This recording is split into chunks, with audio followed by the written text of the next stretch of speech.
50냥! 50냥이면 됩니다! 아무도 안 삽니까?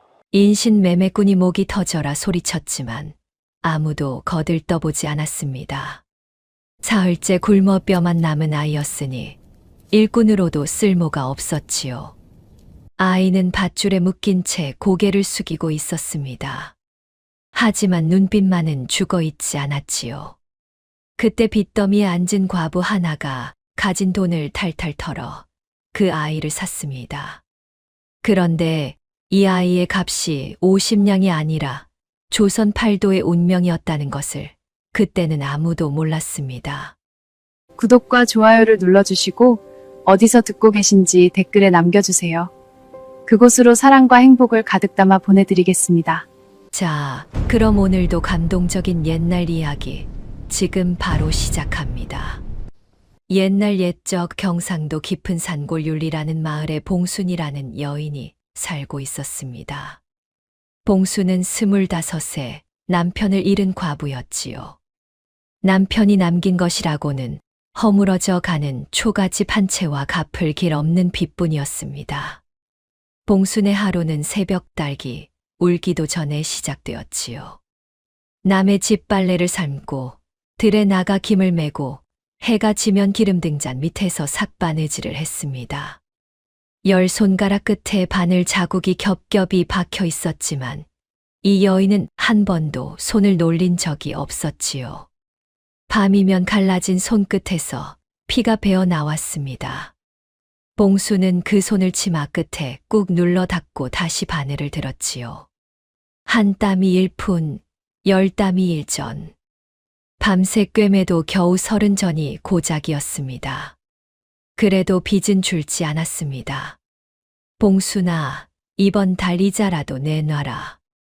안 그러면 이 집이라도 가져갈 수밖에 없다. 보름마다 빚쟁이 김서방이 대문 앞에 떡하니 버티고 서면 봉수는 마루 끝에 무릎을 꿇었지요. 조금만 더 기다려 주십시오. 삭바느질이라도 더해서 꼭 갚겠습니다. 쯧, 그 소리가 벌써 몇 번째냐. 딱하긴 하지만 나도 먹고 살아야지. 김서방이 혀를 차며 돌아가고 나면 봉수는 부엌에 앉아 쌀독을 들여다보곤 했습니다. 바닥이 훤히 보이는 빈 쌀독이었지요. 봉수는 쌀독 바닥에 남은 쌀알을 손가락으로 하나하나 긁어 모아 죽을 끓였습니다. 그마저도 없는 날이면 산에 올라 칡뿌리를 캤지요. 그런데 이 여인은 그 텅 빈 쌀독 앞에서도 울지 않았습니다.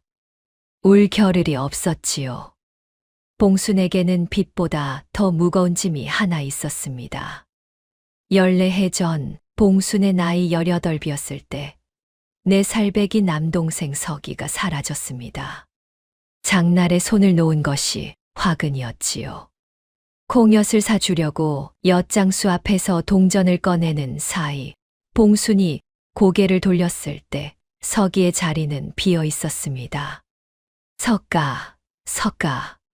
장터를 미친 듯이 뛰어다녔지만 4살짜리 아이는 사람 물결에 삼켜진 듯 흔적도 없이 사라졌지요. 사흘을 장터에서 잠을 자며 찾았지만 허실이었습니다. 열흘을 인근 고을까지 뒤졌지만 서기의 그림자도 보이지 않았지요. 그날부터 봉순의 삶에는 구멍이 하나 뚫렸습니다. 장이 서는 날이면 어김없이 노비시장을 뒤졌지요. 혹시나 서기가 어딘가로 팔려간 것은 아닌지, 누군가의 종이 되어 매를 맞고 있지는 않은지, 혹시 18살쯤 된 사내를 보지 못했습니까? 왼쪽 눈 위에 흉터가 있을 겁니다. 4살 때 부엌 문턱에 부딪혀 생긴 흉터입니다. 글쎄, 나는 모르겠네. 작은 키에 눈이 동그랗고 웃으면 왼쪽 볼에 보조개가 패이는. 아, 몰라. 그런 사내가 한둘이요? 매번 같은 대답이 돌아왔습니다. 14해 동안 단 한 번도 거르지 않았지만 서기의 소식은 끝내 들려오지 않았지요. 봉순의 왼손 넷째 손가락에는 은가락지 하나가 끼워져 있었습니다. 돌아가신 어머니가 남겨준 유일한 유품이었지요. 어머니가 숨을 거두시며 봉순의 손을 잡았습니다. 봉순아, 서기를 꼭 찾아다오. 이 가락지를 보여주면 서기가 알아볼 것이다. 어미가 늘 끼고 있던 것이니. 예, 어머니. 꼭 찾겠습니다. 고맙다, 봉순아. 그것이 어머니의 마지막 말이었지요. 빚을 갚기 위해 가진 것을 모두 팔았어도 이 가락지만은 끝까지 빼지 않았습니다. 이것마저 팔면 서기를 찾을 마지막 끈이 끊어지는 것 같았지요. 그해 봄이었습니다. 봉수는 여느 때처럼 인근 고을의 장터로 향했지요. 노비시장은 늘 그랬듯 비린내와 땀 냄새, 그리고 곡소리가 뒤섞인 곳이었습니다. 밧줄에 묶인 사내들이 줄줄이 서 있었고, 한쪽에서는 갇혀질 땐 안악이 아이를 부여잡고 울부짖고 있었지요. 이 아이만은 안 됩니다. 제발. 빚을 갚으려면 하나는 팔아야지. 봉수는 그 앞을 지나며 고개를 돌렸습니다. 차마 볼 수 없었지요. 봉수는 사람들 사이를 비집으며 묶여있는 이들의 얼굴을 하나하나 살폈습니다. 왼쪽 눈 위에 흉터가 있는 사내는 없었지요. 서기는 오늘도 없었습니다. 발을 돌리려는데 시장 구석에서 고함이 들려왔지요.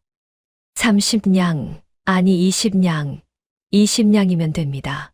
20냥. 인신매매꾼이 값을 내리고 또 내리고 있었습니다. 봉순이 고개를 돌리니 밧줄에 묶인 채 흙바닥에 쓰러져 있는 아이가 보였지요. 8살쯤 되었을까 사흘은 굶었을 몸의 갈비뼈가 고스란히 드러나 있었습니다. 맨발에는 피가 말라붙어 검게 굳어 있었고 팔이 두어 마리가 아이의 뺨 위를 기어다니고 있었지요. 봉순의 발이 멈추었습니다. 저 애는 내일이면 죽소. 사봤자 밥값만 버리는 것이니 돈 아끼시오. 옆에 서 있던 사내가 봉순에게 말했습니다. 봉순은 대답하지 않았지요. 아이의 얼굴을 가만히 들여다보았습니다. 감긴 눈 위로 파리가 앉았다 날아갔고 아이의 갈라진 입술이 미세하게 떨리고 있었지요. 살아 있었습니다. 이 아이는 서기가 아니었습니다. 봉순이 찾으러 온 동생도 아니었고 데려가야 할 이유도 없었지요. 그런데 봉순은 발이 떨어지지 않았습니다. 아이의 묶인 손목이 봉순의 눈에 박혔지요. 밧줄이 파고든 자리가 벌겋게 부어올라 있었습니다. 8살 서기가 사라지던 해 서기의 나이보다 4살이 많았습니다. 그래도 아이는 아이였지요. 이 아이, 얼마요? 인신매매꾼의 눈이 번쩍 뜨였습니다. 오, 사시겠소. 50냥만 주시오. 방금은 20냥이라 하지 않았소. 인신매매꾼이 희죽 웃었지요. 허허, 사겠다는 사람이 나타났으니 값이 오른 것이오. 봉수는 말없이 품에서 돈주머니를 꺼냈습니다. 이 50냥은 서기를 찾기 위해 혹시 서기가 어딘가에 팔려 있을 때 되사올 돈으로 14해를 1푼, 2푼 모은 것이었지요. 이 돈을 쓰면 서기를 찾을 길도 내일 끼니도 모두 막막했습니다. 봉순의 손이 잠깐 멈추었지요. 그때 아이가 희미하게 신음했습니다. 클바닥에 쓰러진 채 고개를 돌리는데 봉순과 눈이 마주쳤지요. 까만 눈동자였습니다. 공포도 원망도 없는 그저 텅 빈 눈이었지요. 서기를 잃어버리던 날 장터 인파 속에서 봉순을 올려다보던 서기의 눈과 닮아 있었습니다. 봉순이 돈주머니를 내밀었습니다. 여기 50냥이요. 인신매매꾼이 얼른 돈을 낚아챘지요. 밧줄을 풀며 아이를 발로 밀었습니다. 자, 인제 저 사람 따라가거라. 운이 좋은 줄 알아라, 이놈아. 아이는 일어서지 못했습니다. 봉순이 아이 앞에 쪼그려 앉았지요. 아이의 손을 잡으니 얼음장처럼 차가웠습니다. 손목에 밧줄 자국이 깊이 파여 있었지요. 일어날 수 있겠느냐? 아이가 봉순을 올려다보았지요. 입술이 달싹거렸지만 소리는 나오지 않았습니다. 봉순이 아이를 업었지요. 뼈밖에 없는 몸이 놀랍도록 가벼웠습니다. 등에 닿는 아이의 심장 소리가 작고 빠르게 두근거렸지요. 율리마을로 돌아오는 산길은 해가 기울고 있었습니다. 봉순의 등에 업힌 아이는 한마디도 하지 않았지요. 숨소리만 가늘게 느껴졌습니다. 봉순은 걸으면서 아이의 다리를 한 번씩 축혀 올려 주었지요. 미끄러져 내릴까 봐서였습니다. 마을 어귀에서 콩밭을 메고 있던 최영감이 봉순을 보더니 허리를 폈습니다. 봉순아, 등에 업은 게 뭐냐? 설마 서기를 찾은 거냐? 아닙니다. 그냥 아이 하나를 데려왔습니다. 뭐, 아이를? 최영감이 봉순의 등에 업힌 아이를 힐끗 보더니 눈을 동그랗게 떴지요.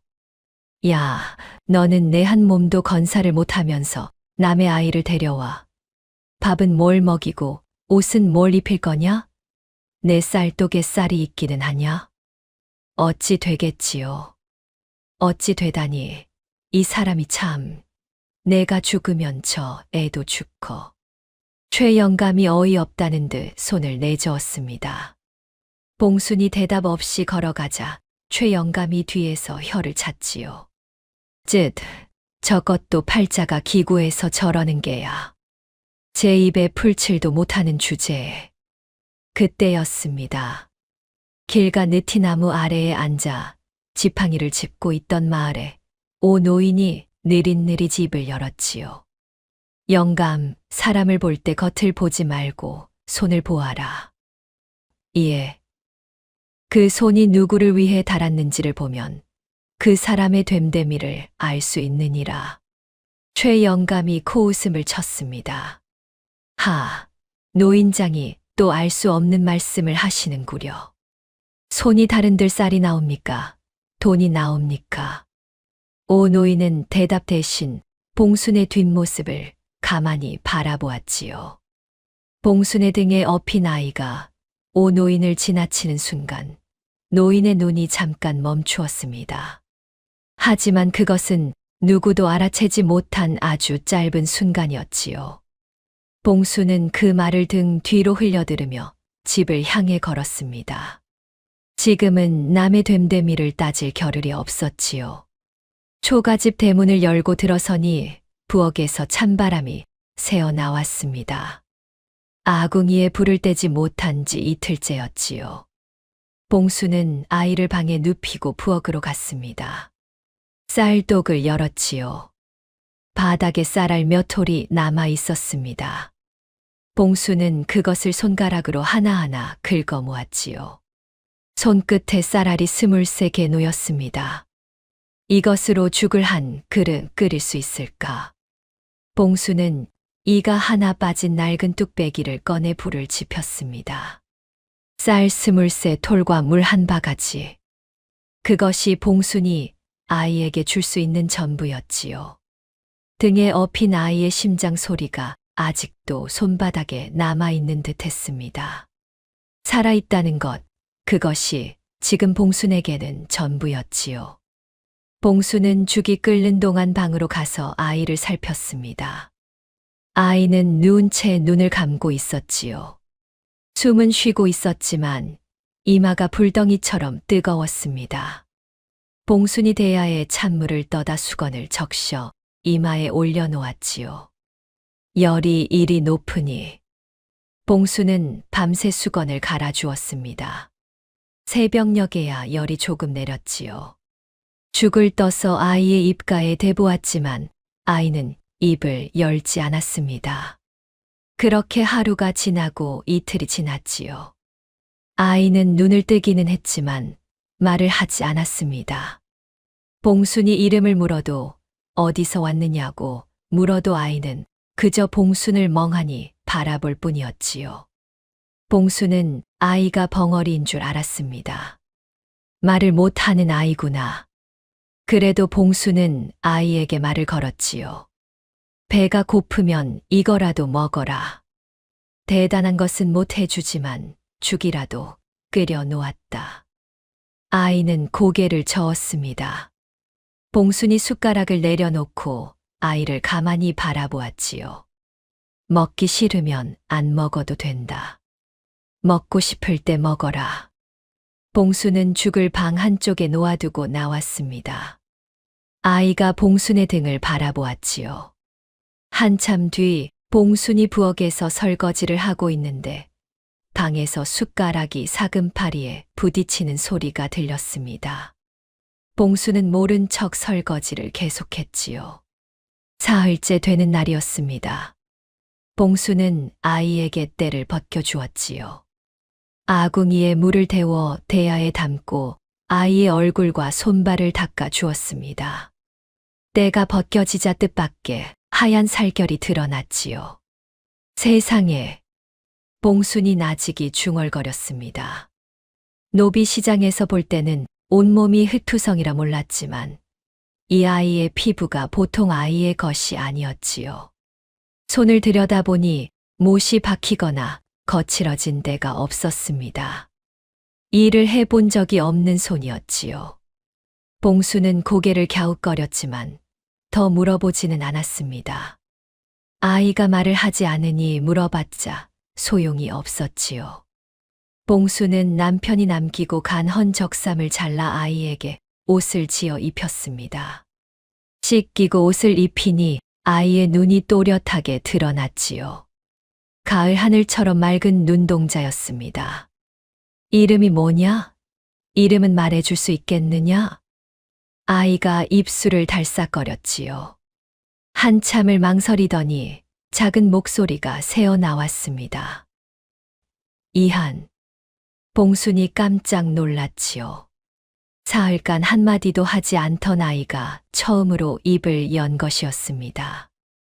이한이라. 이한아, 그래 좋은 이름이구나. 아이는 다시 입을 다물었습니다. 하지만 봉수는 웃었지요. 벙어리가 아니었습니다. 그런데 문제는 따로 있었습니다. 아이는 봉순이 주는 것을 다 먹지 않았지요. 죽을 끓여 놓으면 두어 숟가락만 뜨고 남겼습니다. 봉순이 왜 남기느냐고 물으면 아이는 고개를 숙이고 대답하지 않았지요. 봉순은 곧 그 이유를 알았습니다. 넷째 날 아침 봉순이 아이 모르게 죽을 한 그릇 끓여 방에 놓아두고 나갔지요. 그리고 부엌에서 밥을 먹는 척했습니다. 하지만 봉순이 먹은 것은 찬물 한 사발뿐이었지요. 쌀이 없었습니다. 아이에게 줄죽을 끓이면 봉순의 몫은 남지 않았지요. 그런데 이 아이가 그것을 알고 있었습니다. 열흘째 되는 밤이었지요. 봉순이 잠결에 눈을 떠보니 아이가 있어야 할 자리가 비어 있었습니다. 이불이 반듯하게 개켜져 있었지요. 봉순이 벌떡 일어나 마당으로 나갔습니다. 달빛 아래 대문 밖에 아이가 서 있었지요. 맨발이었습니다. 봉순이 가까이 가니 아이의 발 앞에 동전 몇 잎이 가지런히 놓여 있는 것이 보였습니다. 봉순이 부엌일을 시키지 않았는데도 아이가 새벽마다 마당을 쓸고 장작을 패고 이웃집 허드레시를 도우며 받은 품삯이었지요. 한 푼도 쓰지 않고 모은 것이었습니다. 이하나, 이것이 무엇이냐? 아이가 봉순을 바라보았지요. 달빛 아래 아이의 얼굴이 하얗게 떠올라 있었습니다. 아이가 입을 열었지요. 사흘째 진지를 안 드시는 것을 알고 있습니다. 봉순의 눈이 커졌습니다. 제가 먹는 만큼 굶고 계십니다. 값은 다 갚지 못했지만 이것이 제가 모은 전부입니다. 더는 밥을 빼앗을 수 없습니다. 봉순이 아이 앞에 무릎을 꿇었지요. 눈높이를 맞추었습니다. 아이의 까만 눈동자에 달빛이 어리고 있었지요. 그래, 나가면 어디로 갈 테냐? 아이의 입술이 떨렸습니다. 한참을 서 있었지요. 봄밤이었지만 맨발의 아이는 가늘게 떨고 있었습니다. 이윽고 아이의 눈에서 눈물이 한 줄기 흘러내렸지요. 갈 곳이 없습니다. 봉수는 아무 말도 하지 않았습니다. 클바닥에 놓인 동전을 하나하나 주워 아이의 손에 다시 쥐어주었지요. 그리고 아이를 안아주었습니다. 아이의 몸이 굳었습니다. 금방이라도 부서질 것처럼 뻣뻣했지요. 하지만 봉순이 놓지 않았습니다. 두 팔로 아이를 감싸 안은 제 등을 쓸어주었지요. 그때 아이가 처음으로 소리 내어 울었습니다. 궁에서 쫓겨난 밤에도 울지 않았고, 밧줄에 묶여 끌려다닐 때도 울지 않았고, 노비 시장에서 사흘을 굶을 때도 울지 않았던 아이가 봉순의 품에 안기자 제 몸보다 큰 울음을 터뜨렸지요. 작은 몸이 들썩거렸습니다. 봉순의 적삼이 아이의 눈물로 흠뻑 젖었지요.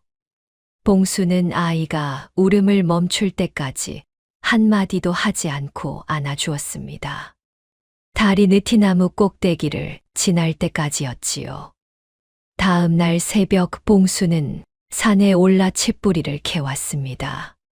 그것을 삶아 채 거르고 모아둔 쌀 몇 톨과 함께 죽을 끓였지요. 이 빠진 뚝배기에 죽 한 그릇을 담아 아이 앞에 놓았습니다. 아이가 숟가락을 들었지요. 허겁지겁 죽을 입에 넣었습니다. 봉순이 말했지요. 천천히 먹거라. 아무도 안 뺏어 간다. 아이의 숟가락이 멈추었습니다. 고개를 숙인 채 움직이지 않았지요. 뚝배기 안죽 위로 눈물이 뚝 떨어졌습니다. 동그란 파문이 일었지요. 또 한 방울, 또 한 방울. 아이는 소리 없이 울면서 죽을 먹었습니다. 봉수는 맞은편에 앉아 아이가 다 먹을 때까지 지켜보았지요. 자기 앞에는 아무것도 놓여 있지 않았습니다. 하지만 봉수는 배가 부른 것처럼 웃고 있었지요. 그날부터 아이는 달라졌습니다. 말수가 늘지는 않았지만 봉순의 뒤를 졸졸 따라다녔지요. 봉순이 빨래를 하면 옆에서 빨래를 널었고, 봉순이 부엌에서 불을 떼면 장작을 가져다 놓았습니다. 시키지 않아도 마당을 쓸고 아궁이 재를 퍼냈지요. 이하나, 넌 아직 어리니 그런 건 내가 할 테니 놀 거라. 아닙니다. 할 수 있습니다. 이 아이의 말투가 묘했습니다. 8살짜리가 쓰기에는 지나치게 공손했지요. 봉순이 밥을 차려주면 반드시 두 손을 모으고 고개를 숙인 뒤 먹기 시작했습니다. 숟가락을 쥐는 자세도 어딘지 반듯했지요. 이 아이 어디서 이런 예절을 배웠을꼬. 봉순이 혼잣말을 중얼거렸지만 깊이 따지지는 않았습니다. 출신이 어디든 지금은 봉순의 아이였지요. 그런데 이상한 일이 있었습니다. 아이가 온 지 열흘쯤 되었을 때였지요. 봉순이 한밤중에 눈을 떴습니다. 옆에서 아이가 잠꼬대를 하고 있었지요. 소신을 용서하소서, 전하. 봉순이 귀를 의심했습니다. 전하라니. 8살 먹은 아이의 입에서 나올 말이 아니었지요. 전하. 소신이 잘못하였습니다. 아이의 이마에 식은땀이 송글송글 맺혀 있었습니다. 무서운 꿈을 꾸고 있는 듯 몸을 떨었지요. 봉순이 아이의 이마를 닦아주며 이불을 여며 주었습니다. 무서운 꿈을 꾸는구나. 아이의 떨림이 조금씩 잔잔해졌지요. 봉수는 그 잠꼬대를 곰곰이 생각했습니다. 전하, 임금님을 부르는 호칭이었지요. 이 아이가 대체 어디서 온 아이일까? 하지만 봉수는 글을 읽을 줄 몰랐고 양반 세계의 일에 대해 아는 것이 없었습니다. 그저 아이가 무서운 일을 겪었구나 하고 생각했을 뿐이지요. 봉수는 아이의 손을 잡아 주었습니다. 아이의 떨림이 멈추었지요. 잠결에 아이의 작은 손이 봉순의 손을 꽉 쥐었습니다. 그렇게 봄이 지나고 여름이 왔습니다. 아이는 조금씩 살이 붙기 시작했지요. 뼈만 앙상하던 몸에 볼살이 오르고 키가 한 뼘이나 컸습니다. 봉수는 남편의 헌 옷을 뜯어 아이의 옷을 지었지요. 솜씨가 좋지는 않았지만 바느질 땀만은 촘촘했습니다. 이한이라는 아이는 참으로 이상한 아이였습니다. 시키지 않아도 할 일을 찾아 했고 밥상 앞에서 어른이 먼저 수저를 들기 전에는 절대 먹지 않았지요. 심지어 대문 밖을 나서는 법이 없었습니다. 마치 바깥이 무서운 것처럼 늘 봉순의 곁에만 있었지요. 이하나, 바깥에 나가서 놀아도 된다. 마을에 내 또래 아이들이 있을 테니. 아닙니다. 여기가 좋습니다. 아이가 유일하게 좋아하는 것이 있었습니다. 봉순이 빨래를 하러 개울에 가면 아이도 따라갔지요. 봉순이 빨래를 두드리는 동안 아이는 개울가 모래 위에 나뭇가지로 무언가를 쓰곤 했습니다. 글씨였지요. 봉수는 글을 읽을 줄 몰랐습니다. 아이가 무엇을 쓰는지 알 수 없었지요. 하지만 아이의 손놀림이 물 흐르듯 자연스러운 것은 알 수 있었습니다. 이하나, 글을 아느냐? 아이가 움찔했지요. 나뭇가지를 든 채 봉순을 올려다보았습니다. 무언가를 숨긴 듯한 눈이었지요. 아닙니다. 그냥 모래에 그림을 그린 것입니다. 봉수는 더 캐묻지 않았습니다. 아이에게 사정이 있을 터였지요. 봉수는 아이의 머리를 쓸어주며 말했습니다. 배우고 싶은 게 있으면 말해라. 뭐든 해줄 테니. 아이가 고개를 숙였지요. 한참을 말이 없다가 봉순의 손등을 가만히 잡았습니다. 아이의 손은 더 이상 얼음장이 아니었지요. 따뜻했습니다. 그해 가을 어느 날 마을에 낯선 사람이 찾아왔습니다. 약방 보따리를 진 중년 사내였지요. 굴의 나룻이 텁수룩하고 항상 웃는 얼굴이었습니다. 이 마을에 약방이 하나도 없다 하여 제가 자리를 잡으려 합니다. 사내의 이름은 덕삼이었지요. 마을 어귀에 작은 약방을 열었습니다.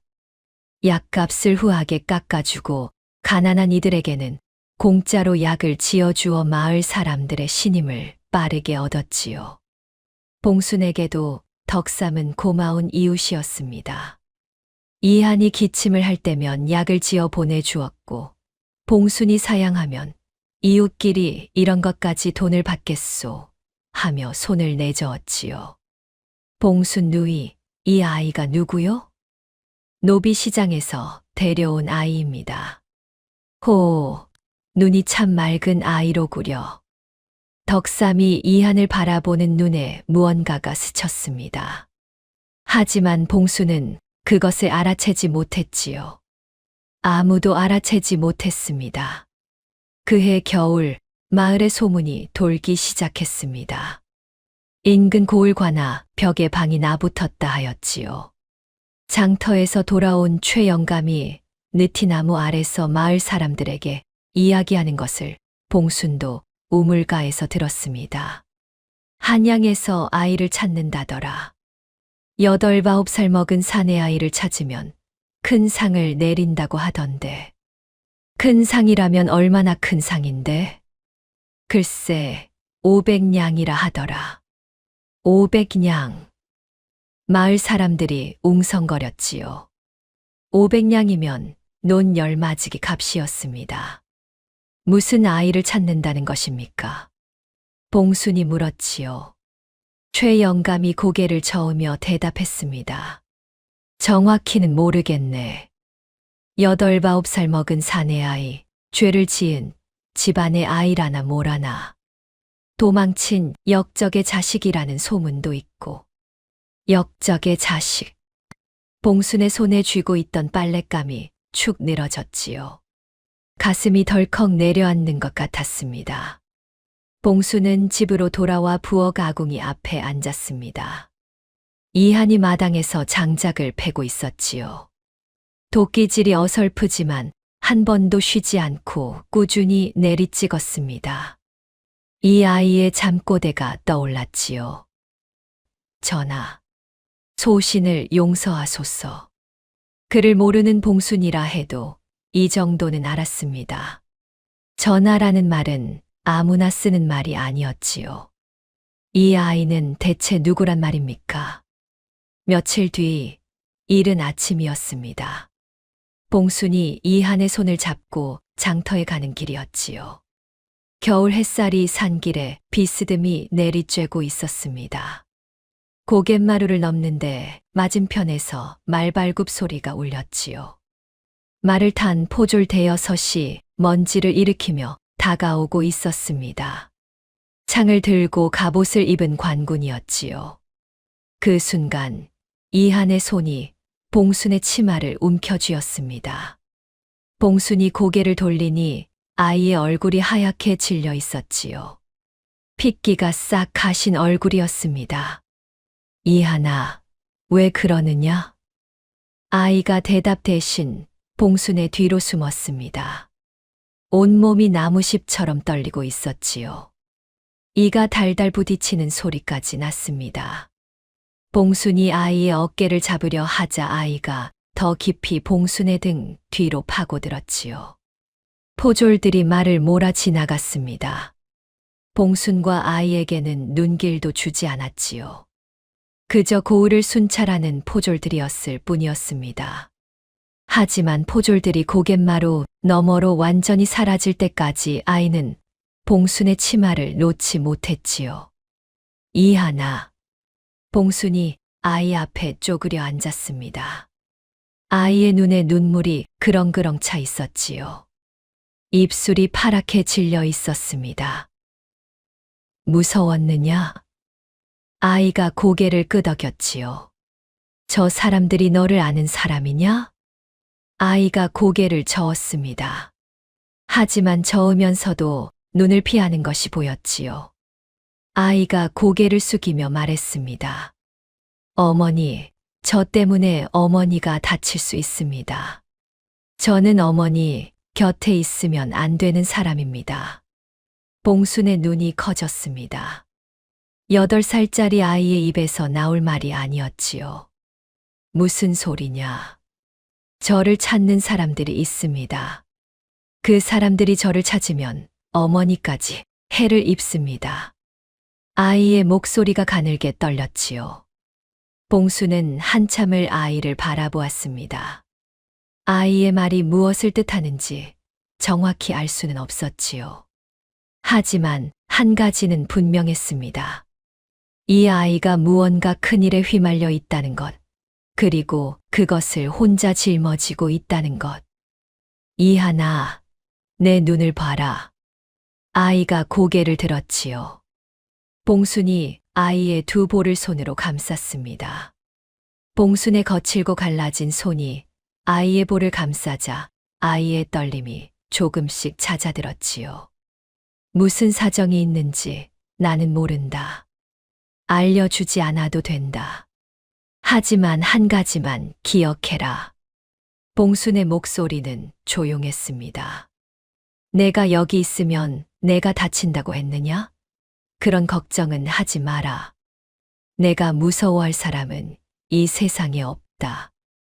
아이의 입술이 떨렸지요. 너를 데리러 오는 사람이 있으면 내가 막을 것이다. 그게 포졸이든 관군이든 내 집 대문을 넘으려면 나를 먼저 밟고 지나가야 할 것이다. 아이는 아무 말도 하지 못했습니다. 봉순의 눈을 바라보았지요. 그 눈에 흔들림이 없었습니다. 지켜주겠다는 말을 이 여인은 진심으로 하고 있었지요. 자, 일어나라. 장에 가서 쌀을 사야 한다. 내가 요즘 밥을 많이 먹어서 쌀이 빨리 떨어진다. 봉순이 웃으며 일어서서 손을 내밀었지요. 아이가 그 손을 잡았습니다. 이번에는 치마자락이 아니라 손을 잡았지요. 봉순의 거친 손을 아이의 작은 손이 꽉 쥐었습니다. 그날 밤이었습니다. 봉순이 등잔 밑에서 바느질을 하고 있는데 이한이 봉순의 곁으로 와 앉았지요. 한참을 말없이 앉아 있다가 이한이 입을 열었습니다. 어머니, 왜? 아까 정말로 무섭지 않으셨습니까? 봉순이 바느질을 멈추지 않고 대답했지요. 무섭긴 뭐가 무서우냐? 포졸이 무서우면 이 세상에서 어떻게 살겠니? 정말요? 정말이다. 사실 봉순도 무서웠습니다. 아이가 떠는 것을 보는 순간 등줄기가 서늘했지요. 하지만 아이 앞에서는 그런 내색을 할 수 없었습니다. 이한이 봉순의 무릎에 고개를 기대었지요. 봉순은 바느질하는 손을 멈추지 않은 채 다른 손으로 아이의 머리를 쓸어 주었습니다. 등잔불이 흔들리며 두 사람의 그림자가 벽 위에서 하나로 겹쳤지요. 이 아이를 지키겠다고 봉순은 마음먹었습니다. 아이가 누구든 무엇을 숨기고 있든 상관없었지요. 50냥을 주고 산 아이가 아니라 봉순이 선택한 아이였습니다. 이듬해 봄이었습니다. 봉순은 이한의 옷을 지으려고 광에서 1000조각을 찾다가 이한이 처음 왔을 때 입고 있던 누더기를 발견했지요. 노비시장에서 업고 온 그 옷이었습니다. 그때는 버리려다 혹시 몰라 광구석에 쑤셔 넣었던 것이지요. 봉순은 1000조각으로 쓸 수 있는 부분이 있나 하여 누더기를 펼쳐보았습니다. 겉은 찢어지고 더럽혀져 있었지만 안감을 뒤집자 봉순의 손이 멈추었지요. 비단이었습니다. 그것도 보통 비단이 아니었지요. 오색 실로 수놓은 커다란 새 한 마리가 안감 전체에 날개를 펼치고 있었습니다. 봉순은 이것이 봉황인지 알 수 없었지만 살아있는 듯 정교한 수에 숨이 막혔지요. 일반 바느질꾼이 놓을 수 있는 솜씨가 아니라는 것은 삭바느질로 먹고 사는 봉순이 누구보다 잘 알았습니다. 깃 안쪽에는 금실로 수놓은 두 글자가 있었지요. 봉순은 그 글자를 한참 들여다보았습니다. 하지만 읽을 수가 없었지요. 봉순은 글을 몰랐습니다. 이게 뭔지 모르겠구나. 이름일까? 아이의 이름일까? 봉순은 글자의 생김새를 손끝으로 더듬어 보았지만 알 수 없었지요. 비단 안감의 금실수. 이 옷의 주인이 보통 집안이 아니었다는 것만은 확실했습니다. 이 아이를 찾는 사람이 있다면 그 사람들이 보통 사람이 아닐 수도 있었지요. 봉순은 누더기를 다시 접어 광 가장 깊은 곳, 독 뒤에 감추어 두었습니다. 그리고 이한에게 물어보지 않았지요. 아이가 말하고 싶을 때 말할 것이라 믿었습니다.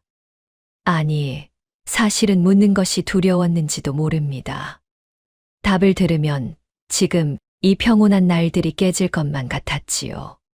하지만 이 옷의 존재를 봉순만 알게 된 것은 아니었습니다. 며칠 뒤 덕삼이 봉순의 집을 찾아왔지요. 이한이 환절기에 기침을 한다는 소식을 듣고 약을 가져온 것이었습니다. 봉순 누이, 이 약을 달여서 하루 3번 먹이시오. 사흘이면 기침이 멎을 것이오. 고맙습니다. 덕삼 어른. 약값은 이웃끼리 무슨 약값이오. 돈 얘기하면 내가 섭섭하오. 덕삼이 너털웃음을 지었지요. 봉순이 약을 다리러 부엌으로 간 사이 덕삼은 마당에 서서 고개를 돌렸습니다. 광문이 반쯤 열려 있었지요. 덕삼의 눈이 광 안으로 향했습니다. 똑 뒤에 접혀 있는 낡은 적삼. 그 안감에서 비치는 오색 실의 빛깔이 어둠 속에서도 은은하게 빛나고 있었지요. 덕삼의 웃음이 순간 사라졌습니다. 눈이 가늘어졌지요. 봉순이 돌아왔을 때 덕삼은 다시 환하게 웃고 있었습니다. 봉순 누이, 이한도령이 참 영리한 아이 같소. 글 공부를 시켜보면 어떻겠소? 서당이라뇨. 서당에 보낼 돈이 어디 있습니까? 하하, 그건 그렇구려. 하지만 저 아이의 눈을 보면 범상치 않은 아이요. 덕삼이 웃으며 돌아갔지요. 그 발걸음이 평소보다 조금 빨랐습니다. 하지만 봉수는 약 다리는데 정신이 팔려 그것을 눈치채지 못했지요. 그날 밤, 덕삼은 약방 뒷방의 문을 걸어 잠그고 붓을 들었습니다. 좁은 방 안에 촛불 하나만 켜져 있었지요.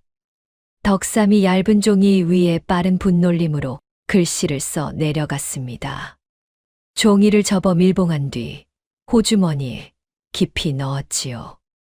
덕삼의 얼굴에 촛불 그림자가 일렁였습니다. 웃는 얼굴 뒤에 감춰진 또 다른 얼굴이었지요. 봉수는 까맣게 모르고 있었습니다. 이 따뜻한 이웃이 누구의 눈이고 귀인지를. 그해 여름, 이한이 봉순의 집에 온 지 1년이 지났습니다. 아이는 부쩍 자라 있었지요. 뼈만 앙상하던 몸에 제법 살이 붙었고 키가 봉순의 어깨에 닿을 만큼 컸습니다. 하지만 이한은 여전히 말이 적었지요. 봉순에게만 겨우 몇 마디를 할 뿐 마을 사람들 앞에서는 입을 열지 않았습니다. 그런데 이 아이에게 한 가지 빠져드는 것이 생겼습니다. 마을 서당이었지요. 윤리마을 서당은 느티나무 아래에 있었습니다. 이 훈장이라는 노인이 마을 아이 대여섯을 모아 천자문을 가르쳤지요. 봉순이 빨래를 하러 개울에 갈 때면 서당 앞을 지나게 되었는데 이하는 개울까지 따라가지 않고 서당 담장 밖에 쪼그려 앉아 있곤 했습니다. 이하나, 개울에 안 가느냐? 아닙니다. 여기서 기다리겠습니다. 봉수는 그런가 보다 하고 개울에 갔지요. 그런데 하루는 빨래를 마치고 돌아오는데 이한이 서당 담장에 귀를 바짝 대고 앉아 있었습니다. 안에서 아이들이 소리 맞추어 천자문을 읽는 소리가 들려오고 있었지요. 하늘천, 따지, 가물현, 누를황. 이한의 입술이 소리 없이 따라 움직이고 있었습니다. 봉수는 그 모습을 보고 발을 멈추었지요. 이하나. 아이가 깜짝 놀라 일어섰습니다. 들킨 듯한 얼굴이었지요. 어머니, 그냥 여기 앉아 있었을 뿐입니다. 봉수는 아무 말도 하지 않았습니다. 아이의 손을 잡고 집으로 돌아왔지요. 그날 밤 봉수는 등잔 밑에서 바느질을 하면서 생각에 잠겼습니다. 이 아이는 글을 배우고 싶은 것이었지요. 서당에 보내고 싶었지만 돈이 없었습니다. 서당비가 달마다 쌀서 돼. 봉순이 삭바느질을 한 달을 해도 겨우 쌀 2되를 벌었지요.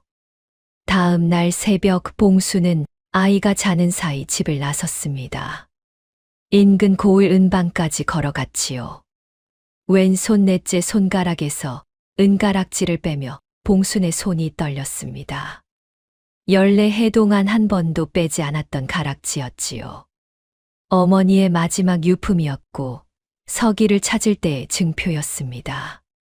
이 가락지 얼마에 받아주시겠습니까? 은방 주인이 가락지를 이리저리 살폈지요. 은순도가 꽤 괜찮구려. 딴 양은 쳐드리리다. 딴 양이면 서당비 한 해 치였습니다. 봉수는 눈을 감았다 떴지요. 가락지가 은방 주인의 손으로 넘어갔습니다. 서가, 미안하다. 봉수는 텅 빈 손가락을 쥐며 돌아왔지요. 그날 저녁 봉순이 이한 앞에 먹과 붓을 놓았습니다. 장터에서 산 가장 싼 먹과 붓이었지요. 이하나. 예. 서당에 다녀도 된다. 아이의 눈이 커졌습니다.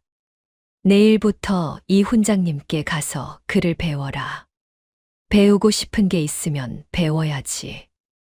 어머니, 이 돈은 어디서? 쌀을 팔았다. 봉순이 웃으며 말했지요. 거짓말이었습니다. 아이는 봉순의 웃음을 보며 고개를 숙였지요. 한참을 말이 없었습니다. 그날 밤이었습니다. 봉순이 부엌을 정리하고 방으로 들어오는데 이한이 이불 속에서 무언가를 중얼거렸지요. 봉순이 가까이 가자 아이가 고개를 들었습니다. 어머니. 봉순의 발이 멈추었지요. 이한이 봉순을 부를 때는 늘 조심스러웠습니다. 하지만 이 한마디는 달랐지요.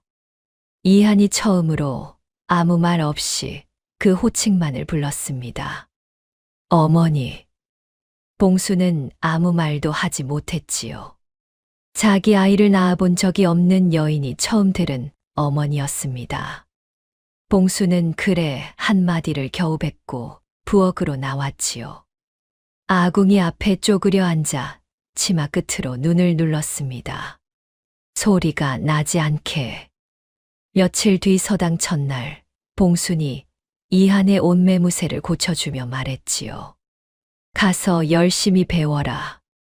모르는 게 있으면 훈장님께 여쭤봐라. 이한이 고개를 꾸벅 숙였습니다. 다녀오겠습니다, 어머니. 아이가 길을 나서는 뒷모습을 봉수는 대문에 기대어 한참 바라보았지요. 아이의 걸음이 가벼웠습니다. 서당에서의 이한은 눈에 띄는 아이였지요. 이 훈장이 천자문을 가르치면 다른 아이들이 10번 읽어야 외우는 것을 이한은 2~3번이면 외웠습니다. 이 아이, 전에 글을 배운 적이 있느냐? 아닙니다, 훈장님. 그런데 일이 빠르다니. 타고난 재주가 있구나. 이 훈장이 고개를 끄덕이며 감탄했지요. 마을 아이들은 이한을 신기한 눈으로 바라보았습니다. 하지만 그 눈길이 곧 달라지기 시작했지요. 야, 너 어디서 왔어? 서당 마당에서 마을 아이 태복이가 이한에게 물었습니다. 봉순 어머니 집에 살고 있습니다. 봉순 어머니, 그 과부, 그럼 너 노비시장에서 사온 애잖아. 태복이 뒤에서 다른 아이 둘이 킬킬거렸지요. 종년의 아들, 종년의 아들. 이한은 아무 말도 하지 않았습니다. 고개를 숙인 채 서 있었지요. 야, 말을 해봐. 너 종이지. 노비 문서 있지? 태복이가 이한의 어깨를 밀었습니다. 이한이 비틀거렸지만 넘어지지는 않았지요. 안 넘어지네. 세게 밀어. 아이 둘이 이한을 밀쳤습니다. 이한이 흙바닥에 넘어졌지요. 무릎이 까졌습니다. 피가 비쳤지요. 이한은 일어나면서도 반격하지 않았습니다. 주먹을 쥐지도 않았지요. 그저 일어서서 흙을 털었습니다. 너 왜 안 때려? 무서운 거야. 아닙니다. 그럼 왜? 이한이 아이들을 바라보았지요. 때릴 이유가 없습니다. 태복이가 코웃음을 쳤습니다. 이상한 놈. 야, 또 밀어. 이때 서당 마당 밖에서 고함이 울렸지요. 거기 못 움직여라. 봉순이었습니다. 마침 빨래를 마치고 서당 앞을 지나던 길이었지요. 봉순이 서당 마당으로 뛰어들어와 이한을 등 뒤로 감싸 안았습니다. 이한의 무릎에서 피가 흐르는 것을 보는 순간 봉순의 눈이 달라졌지요.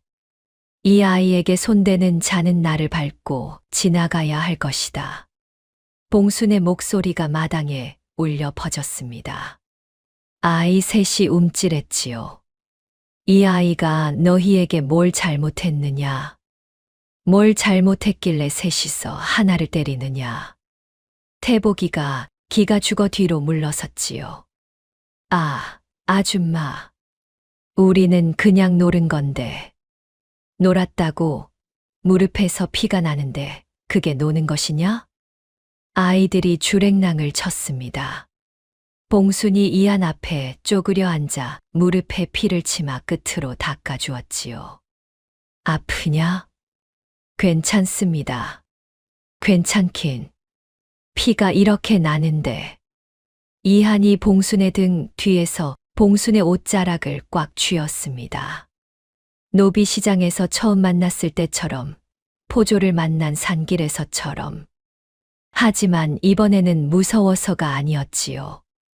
봉순이 이한의 손을 잡고 집으로 돌아왔습니다. 우물물로 상처를 씻기고 약초를 지식여 붙여주었지요. 이한아, 맞으면 울어도 된다. 아프면 아프다고 해도 된다. 괜찮습니다, 어머니. 진짜 괜찮은 거냐? 이한이 고개를 끄덕였지요. 하지만 그날 밤 잠이 든 아이의 베개가 젖어 있었습니다. 봉수는 그것을 보고 베개를 살며시 뒤집어 주었지요. 그 일이 있고 며칠 뒤였습니다. 이한이 서당에서 돌아오더니 봉순에게 말했지요. 어머니, 손을 보여주십시오. 손, 왜? 이한이 봉순의 왼손을 잡았습니다. 넷째 손가락. 은가락지가 있던 자리에 하얀 자국이 남아 있었지요. 14해 동안 끼고 있던 가락지가 빠진 흔적이었습니다. 이한의 눈이 흔들렸지요. 어머니, 가락지가 없어졌습니다. 아, 그거. 빨래하다 빠졌나 보다. 거짓말이십니다. 봉순이 멈칫했지요. 서당비가 단양이라 하셨습니다. 어머니가 쌀을 파신 적이 없다는 것을 저는 알고 있습니다. 쌀독에 쌀이 없는 것도 알고 있습니다. 이한의 목소리가 떨렸지요. 어머니의 가락지는 돌아가신 외할머니의 것이라 하셨습니다. 서기 삼촌을 찾을 때 쓰실 증표라 하셨습니다. 봉순이 아이의 손을 때려 했지만 이한이 놓지 않았지요. 그것을 파신 겁니까? 저 때문에. 봉순이 웃었습니다. 야, 쌀 판 거라니까. 왜 그러느냐? 이한이 봉순의 빈 손가락을 잡은 채 고개를 숙였습니다. 한마디도 못하고 어깨만 떨었지요. 봉순은 아이의 머리를 쓸어 주었습니다. 공부 열심히 하면 되는 거다. 그게 내가 할 일이다. 이한이 고개를 들었지요. 눈이 붉었습니다. 어머니, 제가 크면 꼭 돌려드리겠습니다. 가락지보다 더 좋은 것을 꼭. 그래, 그래. 봉수는 웃으며 대답했지만 속으로는 서기에게 미안했습니다. 서기를 찾을 마지막 끈을 끊었으니까요. 하지만 눈앞에 이 아이가 그를 배우고 싶어 담장 밖에서 귀를 대고 앉아 있던 모습이 떠올랐지요. 후회는 없었습니다. 그렇게 세월이 흘렀습니다. 이한이 봉순의 집에 온 지 3년이 지났지요. 11살이 된 이한은 서당에서 이미 천자문을 떼고 소학까지 나가고 있었습니다. 이 훈장이 혀를 내두를 정도였지요. 이 아이는 내가 30년 가르치면서 처음 보는 재주요. 과거를 보면 급제할 아이요. 과거라뇨. 우리 같은 집안에서 과거는 꿈도 못 꿉니다. 봉순이 손을 내저었지만 속으로는 뿌듯했지요. 마을 사람들의 시선도 달라지기 시작했습니다. 태복이네 아버지가 이웃 마을과 땅 경계 때문에 송사에 휘말렸을 때 이한이 소장을 써주었지요. 11살짜리가 쓴 소장을 관아에 냈더니 현감이 감탄하며 받아들였습니다. 이 소장을 누가 쓴 것이냐? 그리 수려하고 논리가 빈틈이 없구나. 율리마을에 어린 서생이 써준 것이라 합니다. 소식이 마을에 퍼지자 태복이 아버지가 봉순을 찾아왔지요. 봉순이, 내 아이가 예전에 이한에게 못되게 군 것 미안하게 됐소. 이한 도령덕의 땅을 지켰으니 이 쌀이라도 받아주시오. 쌀 한 가마니를 지고 왔지요.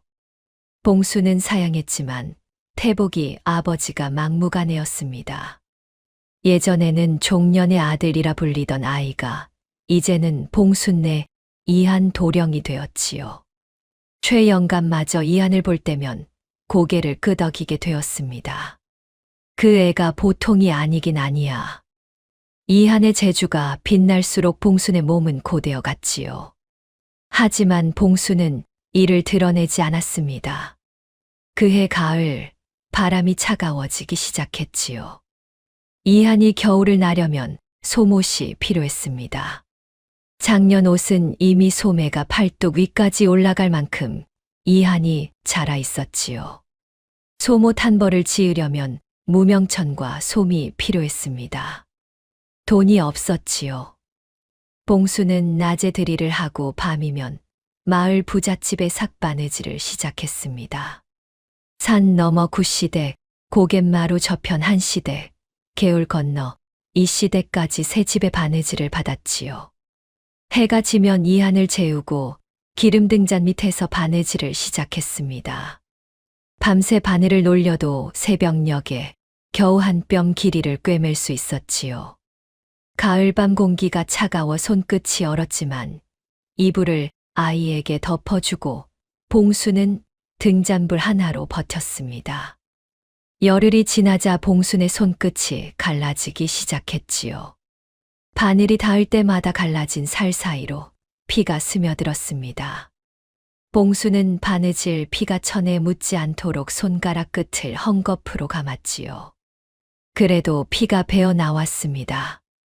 봉수는 피가 묻은 부분을 뜯어내고 다시 꿰맸지요. 낮에 이한이 있을 때면 봉수는 손을 치마 속에 감추었습니다. 밥을 먹을 때도 손등이 보이지 않게 숟가락을 쥐었지요. 아이가 걱정할까 봐서였습니다. 보름이 지나 마침내 소못 한 벌이 완성되었지요. 하얀 솜이 도톰하게 들어간 옷이었습니다. 촘촘한 바느질 땀이 빈틈없이 박혀 있었지요. 봉순이 이한 앞에 소못을 내밀었습니다. 이한아, 겨울에 입어라. 이한이 소못을 받아들었지요. 눈이 커졌습니다. 어머니, 이걸 어떻게 마련하셨습니까? 마을에서 1000조각을 얻어왔다. 별것 아니니 빨리 입어봐라. 이한이 소못을 입었습니다. 딱 맞았지요. 이한이 두 팔을 벌려보며 웃었습니다. 봉순도 웃었지요. 따뜻하냐? 예, 어머니. 아주 따뜻합니다. 그날 밤이었습니다. 이한이 잠결에 뒤척이다 봉순의 손에 닿았지요. 봉순이 자는 사이 감추어 두었던 손이 이불 위로 나와 있었습니다. 이한이 눈을 떠 봉순의 손을 보았지요. 10손가락 끝이 전부 갈라져 있었습니다. 헝겊으로 감싼 자리에 핏자국이 얼룩져 있었지요. 손등에는 바늘에 찔린 자국이 빽빽했습니다. 이한은 움직이지 못했습니다. 기름 등잔이 꺼진 어둠 속에서 봉순의 손만 바라보았지요. 1000조각을 얻어온 것이 아니었습니다. 이 소못은 어머니의 피로 지은 것이었지요. 아이의 눈에서 소리 없이 눈물이 흘렀습니다. 다음 날 아침 이한이 봉순에게 소못을 내밀었지요. 어머니, 저는 안 춥습니다. 이거 안 입어도 됩니다. 봉순이 고개를 갸웃했습니다. 추운데 왜 안 춥다고 거짓말이냐. 어제 코가 빨개져서 돌아왔으면서. 이한이 고개를 숙였지요. 한참을 말이 없었습니다. 그리고 이한이 봉순의 손을 잡았지요. 헝겊 사이로 배어나온 핏자국이 보였습니다. 어머니 손이 아프면 저는 따뜻해도 춥습니다. 봉순의 눈이 뜨거워졌지요. 갈라진 손에서 피가 배어 나오고 있었지만 봉순은 그 손으로 아이의 머리를 쓸어 주었습니다. 야, 이 녀석아. 어른 손 걱정은 내가 할 게 아니다. 하지만 어머니. 됐다. 옷 입어라. 안 입으면 혼낸다. 봉순이 억지로 웃으며 속옷을 다시 이한의 어깨에 걸쳐 주었지요. 이한이 속옷을 입으면서도 봉순의 손에서 눈을 떼지 못했습니다. 그해 겨울은 유난히 추웠지만 이한에게는 따뜻한 겨울이었지요. 서당에서 이한의 실력은 날로 늘었고 마을 사람들의 인심도 풀려 봉순에게 쌀이나 된장을 나누어 주기도 했습니다. 이한은 서당에서 배운 글로 마을 사람들의 편지를 대필해 주고 품삯을 받았지요. 그 돈은 한 푼도 쓰지 않고 봉순에게 가져다 주었습니다. 어머니, 오늘은 이 전을 벌었습니다. 야, 이건 내 돈이다. 내가 써라. 아닙니다. 어머니 것입니다. 이 실랑이가 매일 반복되었지요.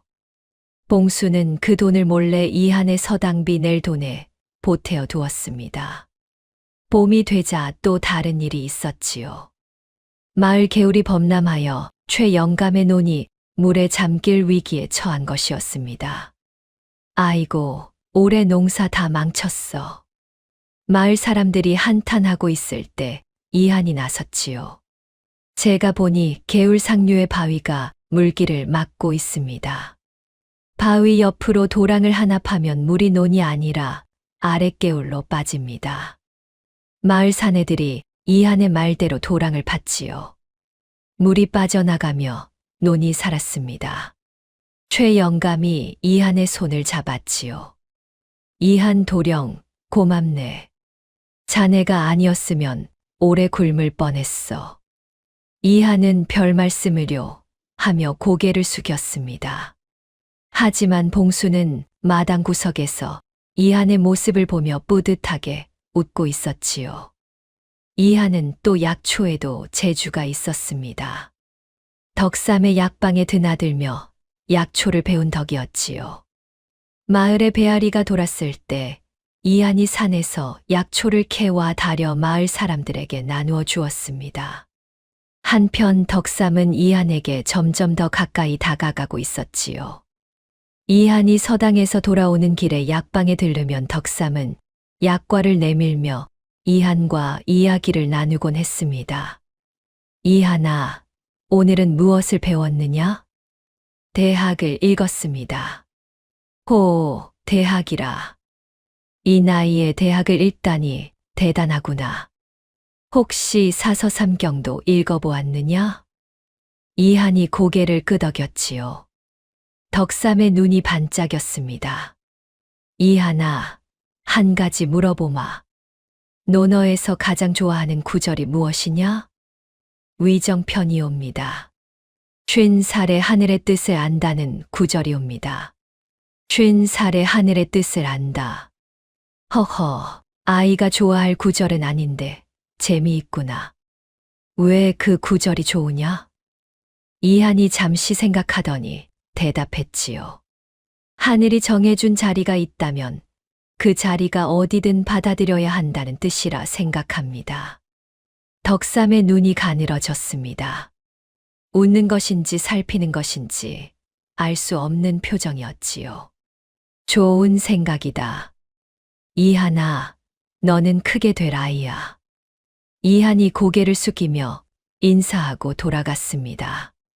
덕삼이 이한의 뒷모습을 바라보았지요. 웃음이 사라진 얼굴이었습니다. 어느덧 3년이라는 시간 동안 봉순과 이한 사이에는 말하지 않아도 통하는 것들이 쌓여 있었지요. 봉순이 기침을 하면 이한이 약을 다려왔고, 이한이 서당에서 늦으면 봉순이 고갯마루까지 마중을 나갔습니다. 가난했지만 평온했지요.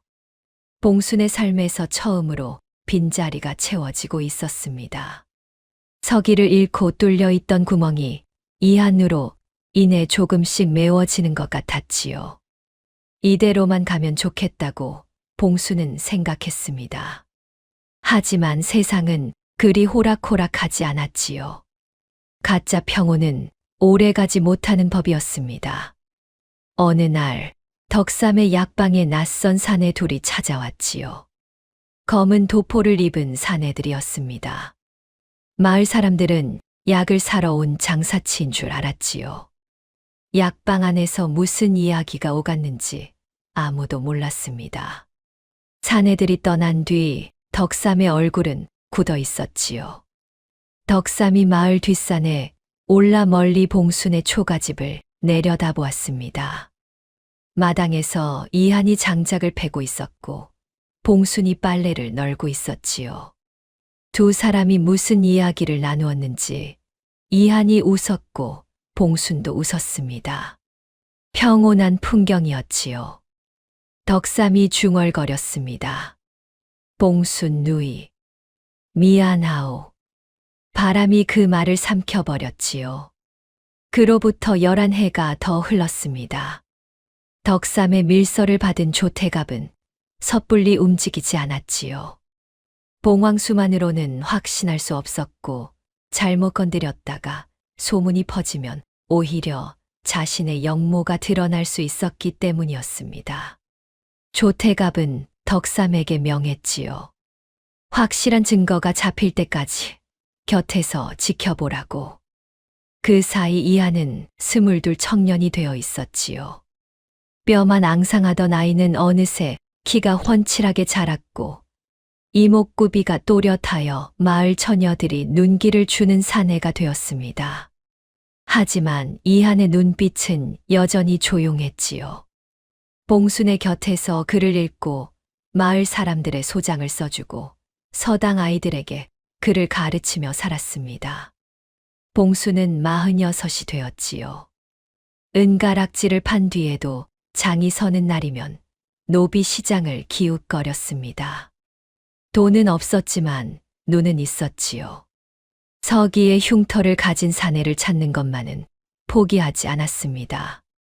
허리가 조금 굽었고 머리카락에 흰 가닥이 섞여 있었습니다. 하지만 봉순의 눈은 여전히 깊고 맑았지요. 그해의 가을 어느 날이었습니다. 봉순이 장터에서 돌아오는 길에 마을 어귀에서 발걸음을 멈추었지요. 봉순의 초가집 앞에 말 서너 필이 서 있었습니다. 검은 도포를 입은 사내들이 대문 앞을 지키고 있었지요.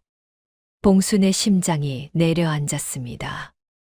대문을 열고 들어서니 마당 한가운데 사내 하나가 서 있었지요. 다부진 체격의 왼쪽 눈 위로 칼자국 흉터가 길게 나 있었습니다. 봉순의 발이 땅에 붙은 듯 멈추었지요. 왼쪽 눈 위의 흉터. 4살 때 부엌 문턱에 부딪혀 생긴 흉터. 봉순이 28배 동안 노비 시장을 뒤지며 찾아 헤매던 그 흉터였습니다. 석. 이. 봉순의 목소리가 떨렸지요. 사내가 고개를 돌렸습니다. 봉순과 눈이 닮은 눈이었지요. 누이. 봉순의 무릎에서 힘이 빠졌습니다. 세상에 서기가 살아 있었지요. 28배를 찾아 헤매고 은가락지까지 팔면서 포기하지 않았던 그 동생이 지금 봉순의 마당에 서 있었습니다. 서가. 봉순이 달려가 서기를 끌어안았지요. 서기의 몸이 뻣뻣하게 굳었습니다. 봉순은 그것을 알아채지 못한 채 동생을 안고 울었지요. 이 녀석아, 살아 있었구나. 어디서 뭘 하고 있었느냐? 내가 얼마나 찾았는지 아느냐? 서기가 봉순의 어깨를 잡고 천천히 떼어냈습니다. 서기의 얼굴에는 반가움도 있었지만 그보다 더 깊은 무언가가 서려 있었지요. 누이, 할 말이 있소. 봉순이 눈물을 닦으며 서기를 바라보았지요. 그래, 무슨 말이든 해라. 어디서 살았느냐, 무슨 일을 하고 있느냐. 서기가 입을 열기 전에 방문이 열렸습니다. 이한이 방에서 나왔지요. 이한은 마당에 선 검은 도포의 사내들을 보는 순간 얼굴이 하얗게 변했습니다. 숨이 막힌 듯 한 발짝 물러섰지요. 서기의 눈이 이한에게 향했습니다. 저자가 그자요? 봉순의 표정이 달라졌지요. 서가, 무슨 말이냐? 서기가 한 걸음 다가서며 말했습니다. 목소리가 단단했지요. 누이, 그 아이를 넘기시오. 봉순이 서기 앞을 막아섰습니다. 넘기다니, 이게 무슨 소리냐? 누이가 노비시장에서 사온 그 아이는 보통 아이가 아니오. 나라에서 찾고 있는 아이요. 봉순의 머리가 하얘졌지요. 서가, 너 지금 무슨 짓을 하는 것이냐? 서기의 눈이 흔들렸습니다. 하지만 목소리는 흔들리지 않았지요. 누이, 나를 거두어 키워주신 분이 있소. 그분의 명을 받고 왔소. 그 아이를 넘기시오. 넘기지 않으면 누이도 역적이 되는 것이오. 봉순이 이한 앞으로 걸어가 등 뒤로 감싸 안았습니다. 역적이면 어떻고 뭐가 어떠냐. 이 아이는 내 아이다. 누이, 28배를 너를 찾아 헤맸다. 은가락지도 팔고 서기 너를 찾으려고 모은 돈도 다 쓰고. 그런데 28배 만에 돌아온 내가 하는 첫마디가 내 아이를 넘기라는 것이냐? 봉순의 눈에서 눈물이 흘렀지만 목소리는 칼날처럼 단단했지요. 서기가 이를 악물었습니다. 주먹을 쥐었다 폈다 하고 있었지요. 누이, 사정이 있소. 이 아이를 넘기지 않으면 누이도 이 마을도 무사하지 못하오. 사정, 내 사정이 뭔데? 28배 동안 한 번도 누이를 찾지 않은 내 사정이 뭔데? 서기가 고개를 돌렸습니다. 봉순의 눈을 마주하지 못했지요. 나는 죽은 줄 알았소, 누이를. 거짓말 마라. 살아있는지 죽었는지 찾아보지도 않았으면서. 침묵이 마당에 내려앉았습니다. 서기의 부하들이 불안하게 서로를 쳐다보았지요. 서기가 목소리를 낮추었습니다. 누이, 마지막으로 한 번만 더 부탁하겠소. 그 아이를 넘기시오. 그러면 누이는 무사할 수 있소. 안 된다. 봉순의 대답은 한마디였지요. 서기가 눈을 감았습니다. 그리고 부하들에게 고개를 끄덕였지요. 데려가라. 부하 셋이 앞으로 나섰습니다. 봉순이 양팔을 벌려 이한을 막아섰지요. 이 아이에게 손대는 자는 나를 밟고 지나가야 할 것이다. 부하 하나가 봉순의 팔을 잡았지요. 봉순이 뿌리쳤습니다. 다른 부하가 봉순의 어깨를 밀었지요. 봉순이 비틀거리면서도 이한 앞을 막아섰습니다. 비키시오. 안 비킨다. 부하 하나가 이한의 뒤로 돌아가 두 팔을 포승줄로 묶었지요. 이한은 저항하지 않았습니다. 봉순이 다칠까 봐서였지요. 그런데 다른 부하가 봉순을 거칠게 밀쳤습니다. 봉순이 마당 바닥에 넘어졌지요. 등이 먼저 닿았고 봉순의 입에서 신음이 새어나왔습니다. 그 순간이었지요. 이한이 포박된 채로 봉순을 밀친 부하에게 머리를 들이받았습니다. 태어나서 한 번도 주먹 한 번 휘두르지 않던 아이였지요. 서당에서 맞으면서도 반격하지 않던 아이였습니다. 그 아이가 두 손이 묶인 채로 봉순을 넘어뜨린 사내에게 정수리를 박아 넣었지요. 사내가 코피를 쏟으며 물러섰습니다. 다른 부하 둘이 이한을 짓눌렀지요. 이한이 바닥에 눌리면서도 소리쳤습니다. 어머니한테 손대지 마시오. 봉순이 일어나려 했습니다. 하지만 부하가 봉순의 어깨를 누르고 있었지요. 이한아, 어머니한테 손대지 마시오. 이한의 목소리가 마당에 울려 퍼졌습니다. 서기의 얼굴이 일그러졌지요. 부하 셋이 이한을 끌어일으켰습니다. 포승줄이 이한의 몸을 감았지요. 이한이 끌려 나가면서 고개를 돌렸습니다. 봉순을 바라보았지요. 아이의 눈에 눈물이 차 있었지만 흘러내리지는 않았습니다. 이한이 봉순에게 고개를 숙였지요. 아무 말도 하지 않았습니다. 대문이 닫혔습니다. 말발굽 소리가 멀어져 갔지요. 봉순은 넘어진 자리에서 일어나 대문으로 달려갔습니다. 대문을 열었지요. 먼지만 날리고 있었습니다. 이한의 모습은 보이지 않았지요. 봉순이 맨발로 길 위에 섰습니다. 이한의 이름을 불렀지요. 이한아. 대답이 없었습니다. 이한아. 메아리만 산에 부딪혀 돌아왔지요. 봉순이 고개를 돌리는데 대문 앞 클바닥에 무언가가 놓여 있었습니다. 집신 한 짝이었지요. 이한이 끌려가면서 벗겨진 집신이었습니다. 봉순이 그 집신을 집어들었지요. 이한의 발 크기에 맞게 봉순이 직접 삼아준 집신이었습니다. 봉순의 손이 집신을 쥔 채 떨리기 시작했지요. 봉순은 그 집신을 가슴에 끌어안고 대문 앞에 주저앉았습니다. 소리가 나지 않았지요. 울음소리가 나오지 않았습니다. 입을 벌렸지만 숨만 끊어질 듯 새어 나왔지요. 봉순의 온몸이 떨렸습니다. 해가 지고 있었습니다. 마당에 아무도 없었지요. 부엌에서 그날 아침 이한이 놓아둔 이 빠진 뚝배기가 선반 위에 올려져 있었습니다.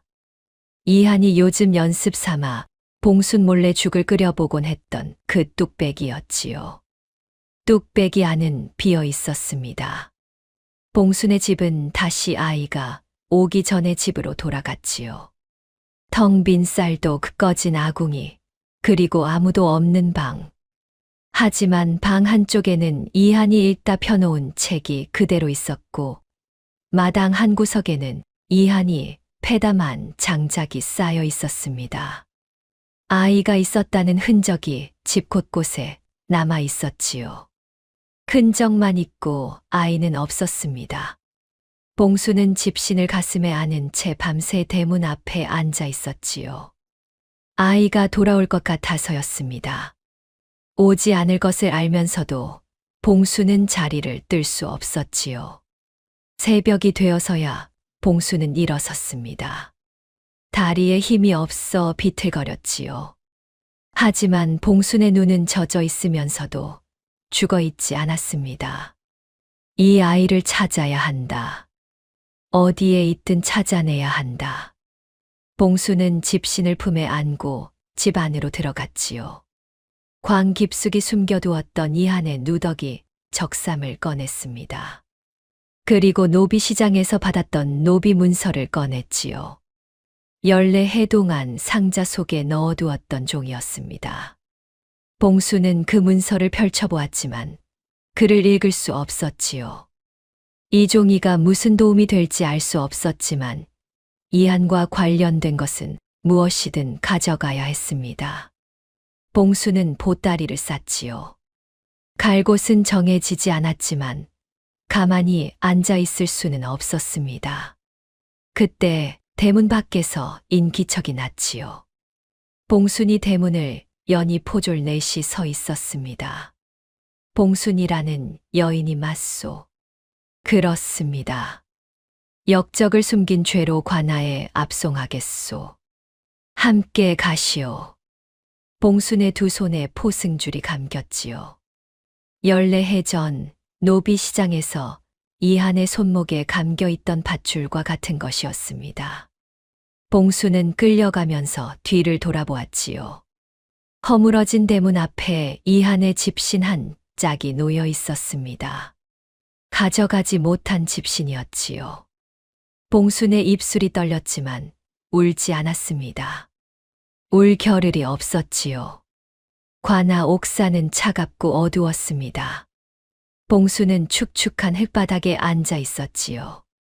포승줄에 묶인 손목이 벌겋게 부어 있었습니다.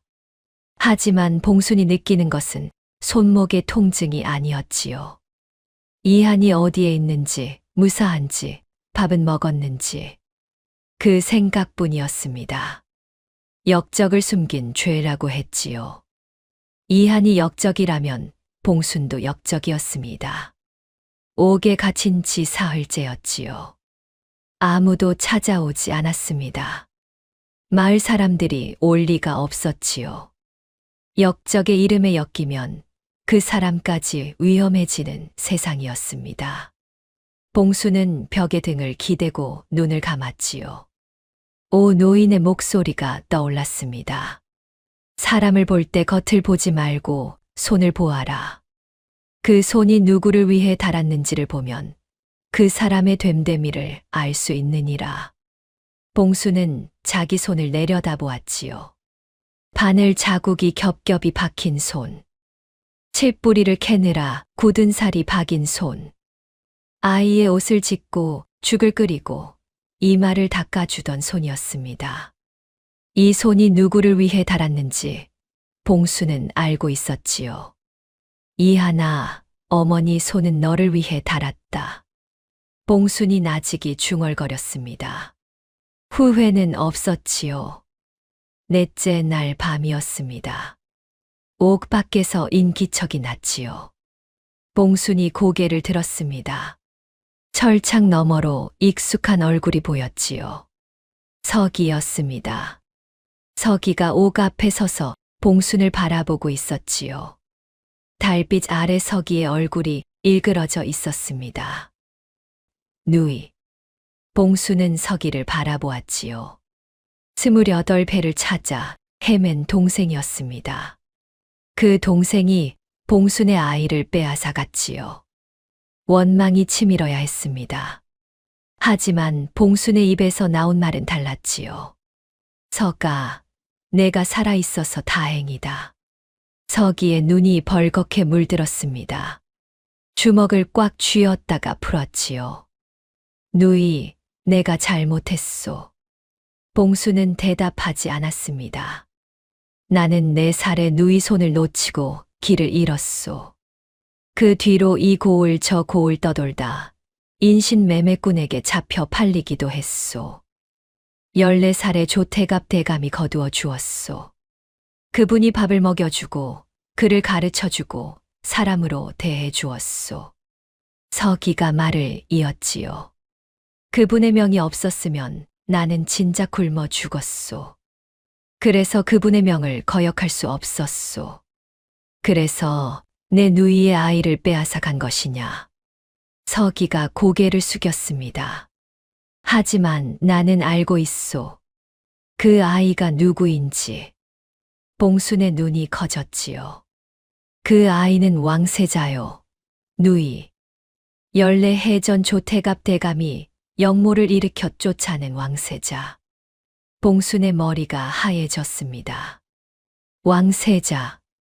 봉순이 노비시장에서 50냥에 사온 아이, 죽을 끓여 먹이고 옷을 지어 입히고 서당에 보내며 키운 아이, 봉순을 어머니라 부르던 아이가 왕세자였던 것이지요. 세상에, 봉순의 입에서 신음이 새어나왔지요. 누이, 조태갑 대감은 그 아이를 죽일 것이요. 살아있는 한 자신의 자리가 위험하니까. 봉순의 눈빛이 달라졌습니다. 서가. 예. 이한이 어디에 있느냐? 서기가 잠시 망설였지요. 조태감, 대감의 저택에 감금되어 있소. 살아있느냐? 아직은. 봉순이 옥 철창을 잡았습니다. 거친 손이 철창을 움켜쥐었지요. 서가, 내가 나를 여기서 꺼내줄 수 있느냐? 서기가 고개를 저었습니다. 그건 내 힘으로는 안 돼요. 하지만 서기가 말을 끊었지요. 한참을 망설이다 다시 입을 열었습니다. 내가 할 수 있는 것이 하나 있소. 서기가 품에서 종이 뭉치를 꺼냈지요. 이것은 조태갑 대감의 영모 증거요. 밀서, 뇌물 기록, 협박 서신. 내가 10년 넘게 모은 것이요. 봉순이 서기를 바라보았지요. 10년 넘게 모았다고? 서기의 눈에 눈물이 어렸습니다. 나도 언젠가는 이것을 써야 할 날이 올 줄 알았소. 다만 그날이 이렇게 올 줄은 몰랐소. 서기가 종이를 품에 다시 넣으며 말했지요. 내일 관아에 가겠소. 내 입으로 모든 것을 말하겠소. 서가, 그러면 너는 나도 역적에 수하여. 나도 벌을 받아야지요. 봉순의 눈에서 눈물이 흘렀지요. 서가, 그러면 안 된다. 겨우 찾은 동생인데. 누이. 서기가 봉순의 손을 잡았습니다. 철창 사이로 두 사람의 손이 맞닿았지요. 누이가 20년이 넘도록 나를 찾아 헤맨 것을 알고 있소. 은가락지까지 파시면서 나는 그 은혜를 아직 갚지 못했소. 이것이 내가 갚을 수 있는 전부요. 봉수는 울면서 서기의 손을 잡았습니다. 동생의 손은 컸지요. 4살 배기 때 잡았던 그 작은 손이 거칠고 단단한 사내의 손이 되어 있었습니다. 서가, 괜찮다. 너는 도망가라. 멀리 가서 살아라. 서기가 고개를 저었지요. 도망은 이제 그만하겠소. 평생을 도망쳤으니까. 다음 날이었습니다. 관아 마당에 사람들이 모여들었지요. 소문이 퍼진 것이었습니다. 고을 현감이 좌정하고 포졸들이 늘어서 있었지요. 봉순이 포승줄에 묶인 채 끌려 나왔습니다. 그리고 조태갑이 도착했지요. 비단 도포에 옥관자를 찬 당당한 모습이었습니다. 그 뒤에 부하들이 따르고 있었고 그 사이에 이한이 포박된 채 서 있었지요. 봉순이 이한을 보았습니다. 이한이 봉순을 보았지요. 두 사람의 눈이 마주쳤습니다. 이한의 얼굴에 멍이 들어 있었지만 눈빛은 죽어 있지 않았지요. 이 여인은 역적을 숨긴 죄가 있사옵니다. 조태갑이 현감에게 말했지요. 이 아이는 14년 전 영모를 도운 죄인의 자식이옵니다. 여인은 그 사실을 알면서도 숨겨 키웠습니다. 봉순이 입을 열었지요. 저는 아무것도 모릅니다. 노비 시장에서 굶어 쓰러진 아이를 사왔을 뿐입니다. 거짓말이요. 이 여인은 역적과 한패요. 조태갑이 소리를 높였지요. 현감이 이마를 찌푸렸습니다. 그때였습니다. 관아 대문이 열리며 한 사내가 걸어 들어왔지요. 서기였습니다. 조태갑의 얼굴이 굳었습니다. 서기, 내가 왜 여기에? 서기가 관아 마당 한가운데 서더니 무릎을 꿇었지요. 그리고 품에서 종이 뭉치를 꺼내 현감 앞에 놓았습니다.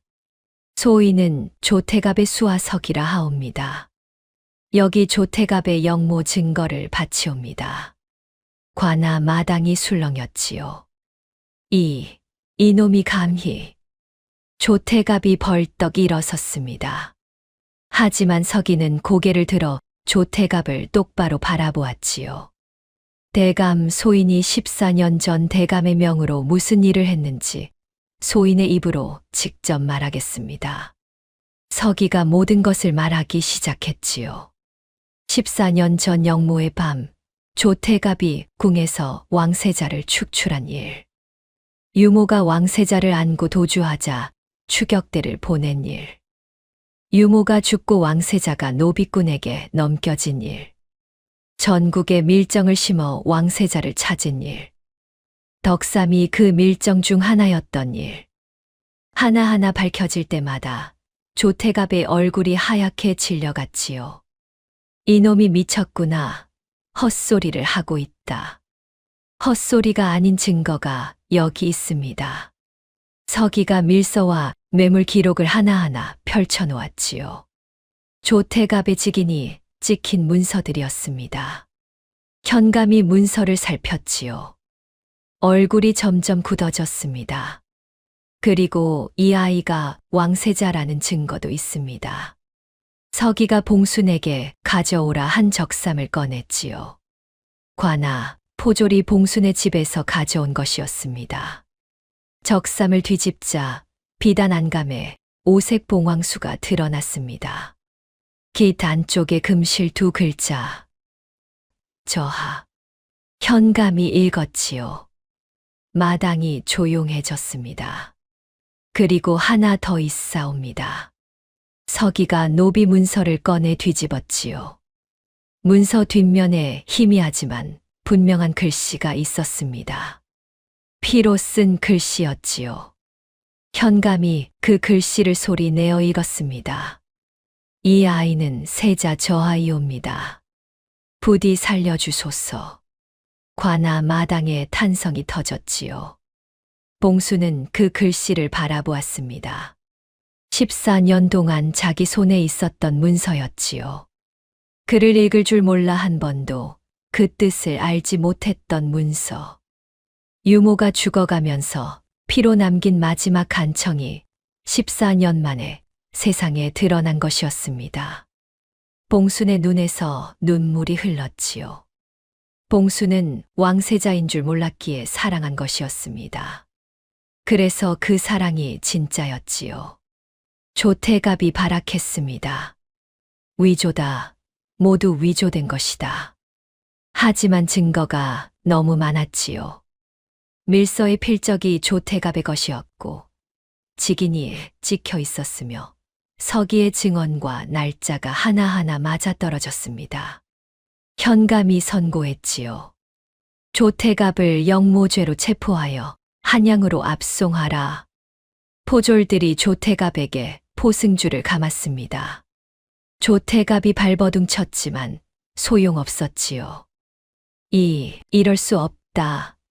내가 누군지 아느냐? 아무도 대답하지 않았습니다.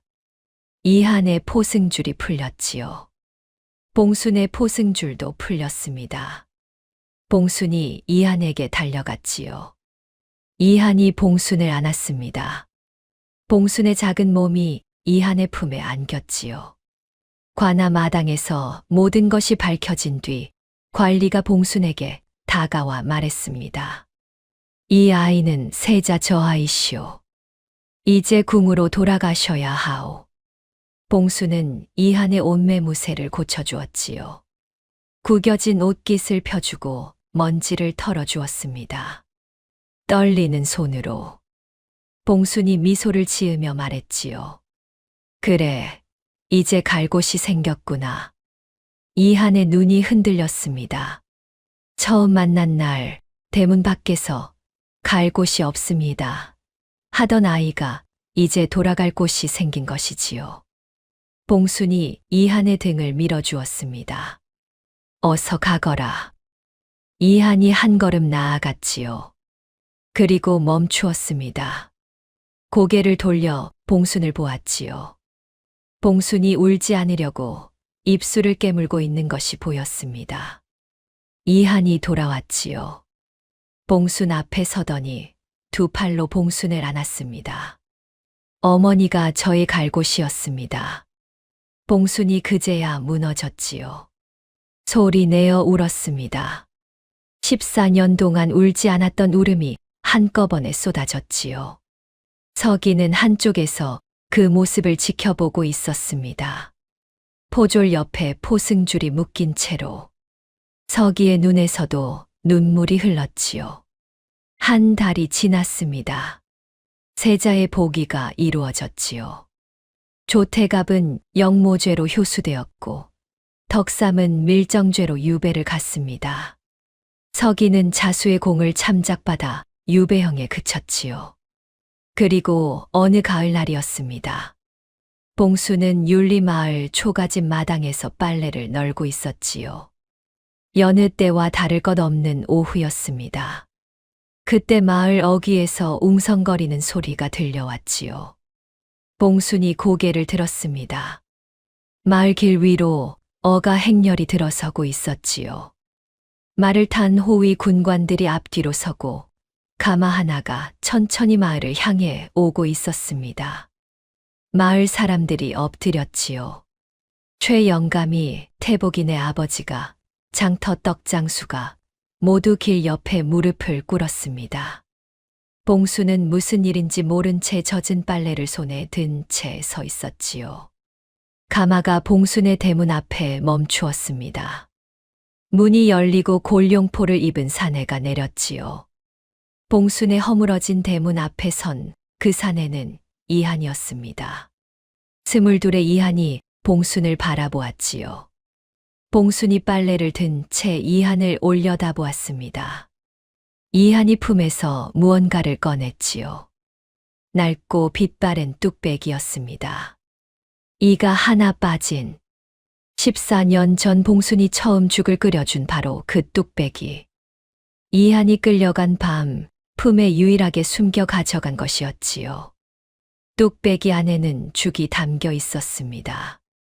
이한이 직접 그린 것이었지요. 이한이 뚝배기를 두 손으로 봉순에게 내밀었습니다. 그리고 골룡포 차림 그대로 봉순 앞에 무릎을 꿇었지요. 어머니, 천천히 잡수시옵소서. 봉순의 손에서 빨래가 떨어졌습니다. 떨리는 손으로 뚝배기를 받아들었지요. 이 빠진 자리가 손에 익었습니다. 14년 전 손때가 그대로 남아 있었지요. 봉순이 죽을 한술 떴습니다. 입에 넣었지요. 맛이 엉망이었습니다. 물을 너무 많이 넣어 죽이 아니라 미음에 가까웠지요. 소금도 빠져 있었고 쌀이 제대로 퍼지지도 않았습니다. 봉순이 울면서 웃었지요. 이 녀석아, 물을 이만큼 넣으면 어떡하니? 이한의 눈에서 눈물이 흘렀습니다. 골룡포 소매로 눈물을 닦지도 못한 채 무릎을 꿇고 있었지요. 죄송합니다, 어머니. 아직 잘 못 끓여서. 소금도 안 넣었구나. 예. 쌀도 덜 불렸고. 예. 봉순이 엉망인 죽을 한술 더 떴습니다. 그리고 웃으며 울며 말했지요. 그래도 맛있다. 무릎을 꿇은 이한이 봉순의 손을 잡았습니다. 14년 전 갈라지고 바늘 자국이 박혀 있던 그 손이었지요. 지금도 여전히 거칠었습니다. 그리고 이한이 품에서 작은 것을 하나 더 꺼냈지요. 은가락지였습니다. 봉순의 어머니가 남겨준 봉순이 서기를 찾으려 아끼다 서당비로 팔았던 바로 그 가락지. 이한이 전국의 은방을 뒤져 찾아낸 것이었지요. 이한이 봉순의 왼손 넷째 손가락에 가락지를 끼워 주었습니다. 약속했습니다.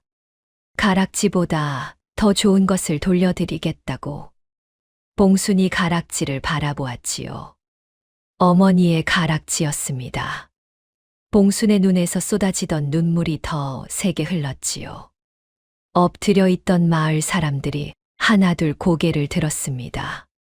최 영감의 눈이 젖어 있었지요. 길가 느티나무 아래에서 오 노인이 지팡이를 짚고 서서 고개를 끄덕이고 있었습니다. 사람을 볼 때 겉을 보지 말고 손을 보아라.